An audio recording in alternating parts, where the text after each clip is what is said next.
My ex-wife and I met at the construction renovation project I was working on. She was an interior designer, and I am a contractor. I've owned my company for 18 years now, and did very good for myself. The firm she worked for were the designers for the renovations, and she'd come visit for field measurements, checking work every week. One day, we were outside talking about the project, and she complimented my team's work and said she told her firm that they should work with us more often for future projects. I thought, awesome. And this is not something I'd normally do on the job, as I typically keep it professional. But I found her attractive and I asked, "So are you married?" There was some awkward silence, and she was hesitant to answer, as I could tell she wanted to keep it professional as well. With a smile, she said, "No, I'm not married." I followed up with, "Can we grab lunch sometime?" And she said, "Sure. How about next week?"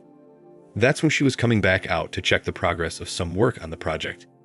We went on that date the following week. The Arby's. Yes, the most romantic restaurant in the world. It was great though, but while we were talking, laughing, and having a great time, she out of nowhere said, "Wow, I would totally marry you." She put her hand over her mouth as if to say, "I can't believe I said that crap." I just smiled and said, Good.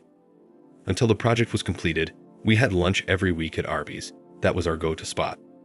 Sounds like such a lovely story where a couple meets and shares a connection, goes on to marry and live happily ever after. Nah, not at all. This woman is pure evil.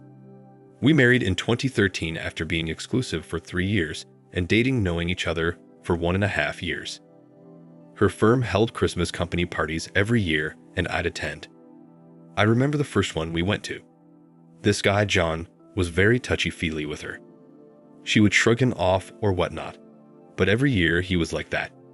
The second year I went, it ticked me off because I thought he was being very inappropriate and wanted to dance with her and all. He would get very drunk. She would pretend like she had no idea why he was like that and blamed it on his drinking. I later discovered who he truly was to her.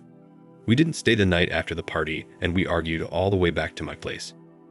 I was asking her if they had something going on because he's too comfortable with her, and she'd say no, he's just like that. I asked her, "Do you like it?" She said, "Of course not." I said, "Well, go to HR." She claimed I was overreacting and told me I had nothing to worry about. Fast forward to next year's Christmas party. We were engaged. I proposed in front of her family at Thanksgiving.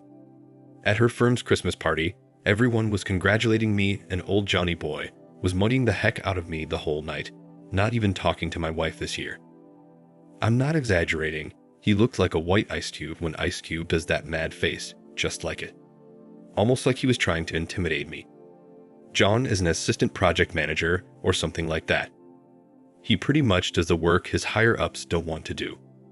I tapped my wife and said, "I think your work husband is jealous." That was the joke between her and I about John, him being her work husband. She shrugged off and said, "You, no way." But I let her know how he was looking at me. She said I should stop focusing on him, that he's nuts.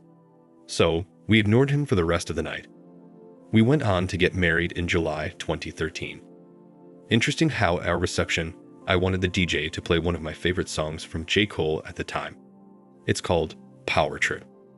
But ironically, instead he had the song Forbidden Fruit programmed to play instead of the Power Trip song I requested. I only had one J. Cole song for him to play, and coincidentally, he played the song Forbidden Fruit. Forbidden Fruit is a song by J. Cole and Kendrick Lamar. And if anyone is familiar with the reference, Forbidden Fruit, it is a name given to the fruit growing in the Garden of Eden, which God commanded mankind not to eat. In the biblical story, Adam and Eve ate the fruit from the tree of knowledge of good and evil and were exiled from Eden. I think back now and say, wow, what a sign. Didn't even catch. October of that year, we found out my wife was pregnant. I was over the moon excited and later discovered she was pregnant with boys. 2 boys, twins. I thought, wow, I hit the jackpot.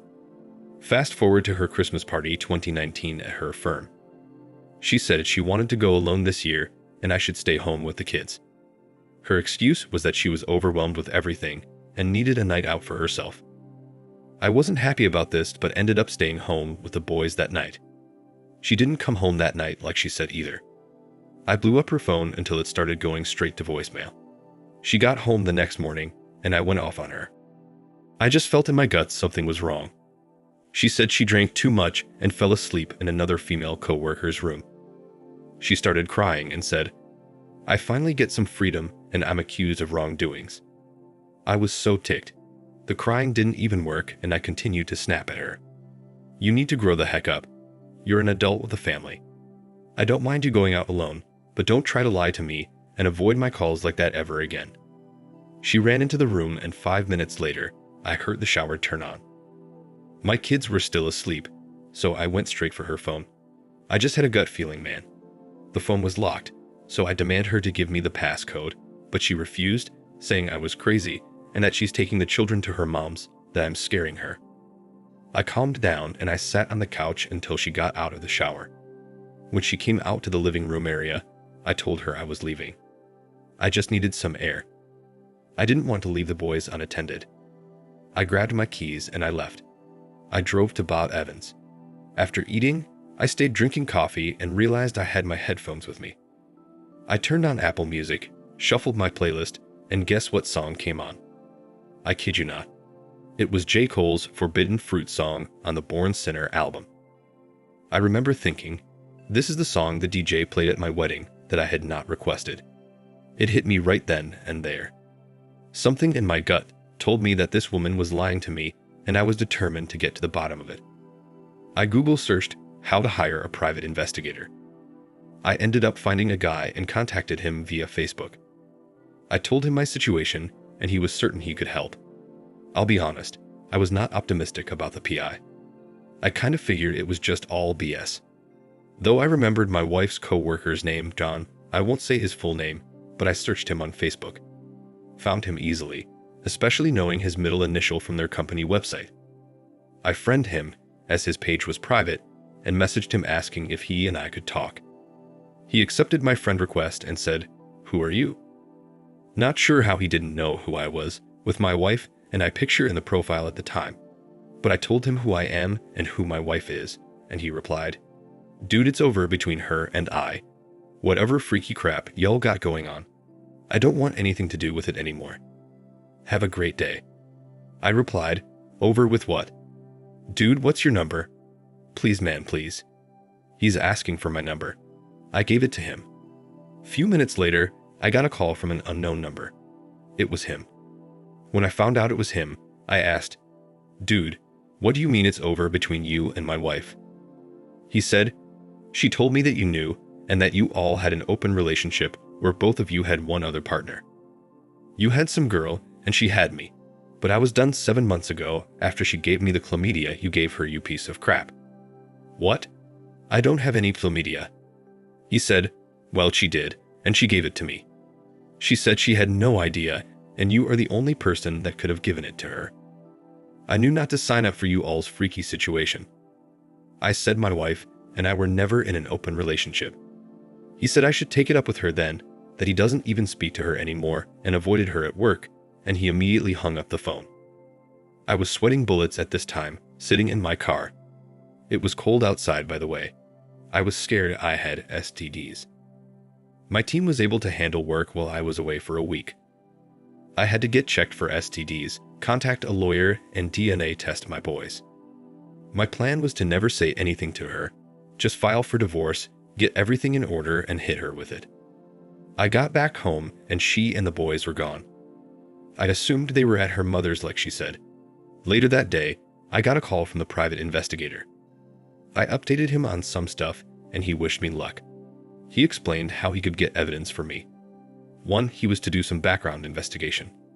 2, physical surveillance. And 3, something called honey trapping. He had to explain that one to me.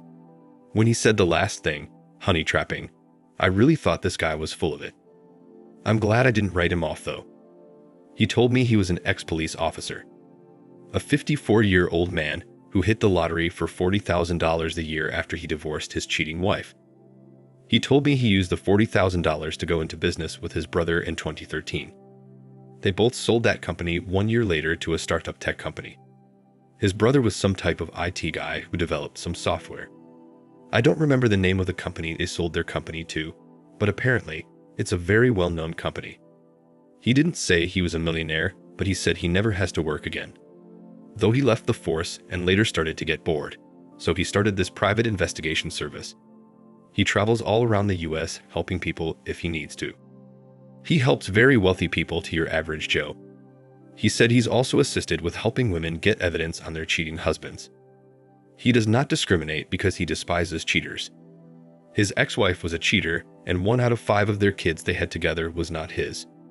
He said he still acted the father to that kid, and the relationship with him and all of his kids is stronger than ever. Anyway, he went to work. This man knows everyone: lawyers, doctors, people in the FBI. His brother is some IT guru. You name it. He worked with one famous person also. I learned that this guy is legit during my getting to know him process. Like I said, he went to work while I went on the hunt for a lawyer. About the time I found my lawyer, he had already found out a lot. First, I'll refer to this man as S or Shark. Shark is a lawyer. A lawyer my ex-wife was having an affair with and the father of the twin. Now when the PI told me about S and how he and my ex-wife would have lunch almost every day together, it hurt. That's how we met and what we used to do. Have lunch together often. He had photos of them at hotels. He picked up audio of them having lunch at a place called Culver's Restaurant. It was a bit loud, but he was able to point out when their conversations were picked up better with the help of his brother's expertise with messing with the audio. You could hear on the audio him saying, "So how are my boys?" Now if he would have said, "How are the boys?" then I would have thought he was asking about our kids. But when he said, "my boys," I swear, fire lit up in my stomach. I talked to my lawyer about getting my kids' DNA tested, and I wanted to know if it was legal or if I needed her consent. His exact words were, "Although mother can refuse a piece of my paternity test, the mother's permission is not needed to carry out such a test, provided her DNA is not being submitted for testing, and the potential father has parental responsibility for any child being tested." I scheduled the test to be done on a Friday of the same week. My wife was still at her mother's. I put that in quotes because I'm sure you even know that that's a darn lie. Anyway, I told her I needed to see my boys, and we arranged for me to pick them up on Friday from her mother's. When we spoke, she told me, her exact words, "I hope you come to your senses and get your crap together. I would like to come home, and the boys would like to also. So get your head out of your butt and stop treating me like crap." My reply was, "Yes, honey. Okay." Little did she know I was about to drop a nuke on her. I got me and my boys' tests completed. It didn't take long as I thought it would. Since it was late on Friday, I could have gotten the results back that day if I had done it earlier, but I received everything Monday morning. I was not their father. I cried like a baby. I know most people would probably be excited and say, "Well, I'm off the hook." No, this is something you would have to go through to understand. If she was in my face that very moment, I probably would have thrown my life away by doing something to her. I talked to my lawyer about all the evidence I had: audio, photos, hotel meetings, emails that my PI gathered, and of course, the results of the paternity test. I told my lawyer, "I want to bury this bee." My lawyer nodded. Before I left, I gave my lawyer my ex-wife's office building, my contact to my PI. My hired PI served my ex-wife the divorce papers, and it was quite the show. He recorded everything for me. I was asking him if he could record the entire showdown. My PI said it was not a problem at all. This wouldn't be the first time he's done something like this, and surely won't be the last. Folks, I will walk you through how it all went down. The guy turned on his video recording right before getting out of the car. I now know he used some sort of device that pinned to his shirt pocket. In the beginning of the video, you can hear him say, "I love this part of the job." He's parked on the street, so he gets out and feeds his meter. I asked him later on when I saw the video, "Why the heck did you put so many coins in there?" He said, "You never know how long this crap is going to take." He had to walk a bit to the building. My ex-wife's firm is downtown. He's greeting people. "Good morning, sir." "Howdy, ma'am." "Good day, sir." While walking to my ex-wife's building. The video is freaking hysterical. He finally gets inside and says to security that he's there to visit my ex-wife at HNX Interiors, completely fake firm name. She pats him down and tells him where to go. He gets to the floor where their suite is and tells the receptionist once he gets inside that he's here to see my ex-wife's name. He waits for close to 8 minutes, then someone else comes up asking him what he's there for. He again says he needs to speak with my ex-wife and that he has a package for her. This guy offered to take it, and he says, "I have to give it to her directly, sir." The guy was asking if it were materials or samples. You can just leave them. And again, my PI insisted on giving them to her directly. The guy led him into the office, and you can see my ex-wife in the meeting room, sitting with 5 other guy co-workers. They're laughing and drinking coffee. The guy led my PI inside so he could give my ex-wife the envelope. PI approached my ex-wife asking Mrs. Stone's fake name. She says yes. PI says, "You've been served," hands her the envelope and walks away. My ex-wife says, "Served what?" He's headed out, and you can hear my ex-wife saying, "What the F?" The envelope also had pictures of her and Shark along with paternity results. Before PI could even get back to the elevator, you could hear my ex-wife saying, "No, get your butt back here, you son of a bee." PI turns and says, "Ma'am, I'm only doing my job. Have a wonderful day." And he's waiting for the elevator to come. She's cursing him out. Are you freaking kidding? Around that time had to have been when she was blowing up my phone. When I failed to answer, the text messages started coming. "We need to talk. Tell me this is a joke. Why would you want to do this to your kids?" My lawyer knew Shark, the lawyer my ex-wife was having an affair with. He spilled the beans off record to my lawyer. Shark was a well-known lawyer in my city. I didn't know him, but other lawyers did, but seemed to get along quite well with my lawyer. According to my lawyer, he had a real deep conversation with him. This is not Shark's first time cheating on his wife. She has forgiven him before, but this time was a bit much for her. Months later, still during our divorce proceedings, Shark and the twins got DNA tested, and the boys were indeed his. My lawyer told me all of this. Shark's wife started proceeding to divorce him and take everything he has, as she was a stay-at-home mom their entire marriage. During my divorce, my ex-wife continued to beg me not to do this. I remained in no contact as my lawyer advised. When my lawyer told me that Shark was getting a divorce for his part, I truly assumed him and my ex-wife would be together. But apparently, Shark was too busy trying to do what he could to save his marriage.